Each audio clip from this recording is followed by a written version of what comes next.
আগে যখন ছোট আছিল তখন এত টেনশন আসিল না, এখন যখন বড় হয়ে গেছে এখন অনেক টেনশন। আজকের থেকে তো পরীক্ষা শুরু হয়েছে। কিরে পরীক্ষা কেমন হয়েছে? আর ভালো হয়েছে, এরকম করে চলে বোতল ফেলা দে। আমার জীবনটা পুরো শেষ, স্কুল থেকে আনতে আর নিতে নিতে পুরো ক্লান্ত হয়ে গেছে গা। এখন না ইচ্ছা করে কারোর লোকে কথা কইতে, একে তো এত গরম,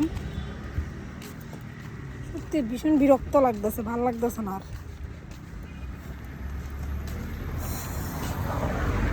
না এদিকে তারা ছেড়ে বাড়ি যেতে পারতাছি, মাস্টার, স্কুল, টিউশন এগুলো ছেড়া না লইয়া যেতে পারতাছি, না বন্ধ করাইতে পারতাছি। গরমের লিচুগুলো তাড়াতাড়ি পেকে যাবে, দেখ কি বড় বড় লিচু। হ্যাঁ ওইদিকে একটা আছে, লিচুগুলো পাকার পরে আর পাইতাম না আর কি। মা গো মা, দুপুরবেলা ভাবি রান্না টান্না সারা খাইয়া দেয় একটু ঘুমাবো, তখন ছুটিটা হয় আর নিতে আইতে লাগে স্কুলে। দুজন তো আছে একসঙ্গে রইলে একটা কোনো ব্যাপার না, দুজন আলাদা আলাদা।